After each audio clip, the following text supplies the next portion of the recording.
અઠવા પોલીસે આરોપીઓનો વરઘોડો કાઢ્યો હતો। આ 4 શખ્સોએ તાજેતરમાં સલાબતપુરા પોલીસ સ્ટેશનના કર્મચારીઓ પર હિચકારી હુમલો કર્યો હતો, જેના સીસીટીવી દ્રશ્યોના આધારે પોલીસે તમામને દબોચી લેવા કાર્યવાહી કરી હતી।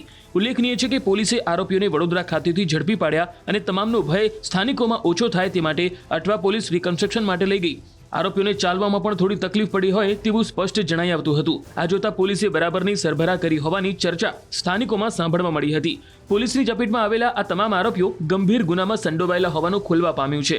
આ આરોપીઓ પર પોલીસ વોચ રાખીને બેઠી હતી ત્યારે તેમણે હુમલો કર્યો હતો અને ભાગી છૂટ્યા હતા। જો કે હવે તેઓ પોલીસની ચપેટમાં આવી ગયા છે અને પોલીસે તમામ સામે કાયદેસરની કાર્યવાહી હાથ ધરી છે।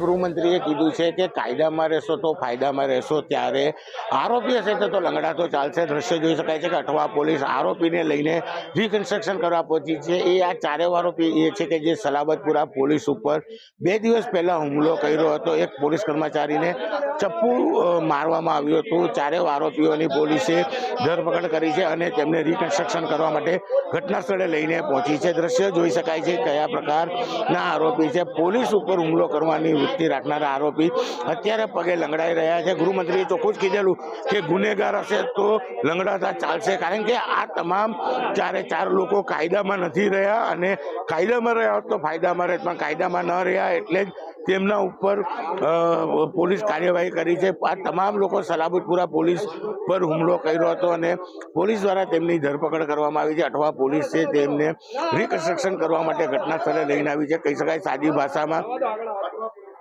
કે આરોપીનો વરઘોડો કરવામાં આવ્યો છે। અધિકારી અહીંયા છે, આપણે અધિકારી સાથે વાત કરવાનો પ્રયાસ કરીશું, કારણ કે શું કેવું છે। જે પ્રકારે આરોપી છે, આરોપી પગે લંગડાતા જોવા મળી રહ્યા છે, ત્યારે અધિકારી સાથે બી આપણે પૂછીશું શું ઘટનાક્રમ રહ્યો હતો, કારણ કે આ તમામ લોકો છે તેમને પોલીસ ઉપર હુમલો કર્યો હતો। ત્યારે ચોક્કસપણે અધિકારી બી અહીંયા છે, આપણે અધિકારી સાથે વાત કરીશું। બિલકુલ, 4 આરોપી ધરપકડ થઈ ગઈ છે। 4 આરોપી છે પોલીસ પર હુમલો કર્યો હતો અને અત્યારે લંગડાતા ચાલે છે।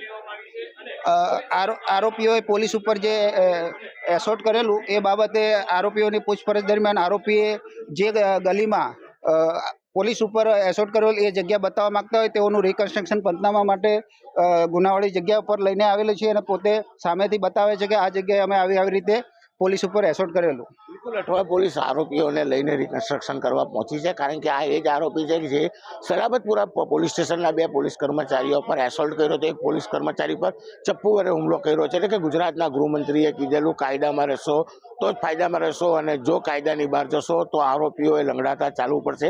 એ ફરી એક વખત સુરત પોલીસે સાબિત કરી બતાવ્યું છે। કીર્તેશ પટેલ, ન્યૂઝ 18 ગુજરાતી, સુરત।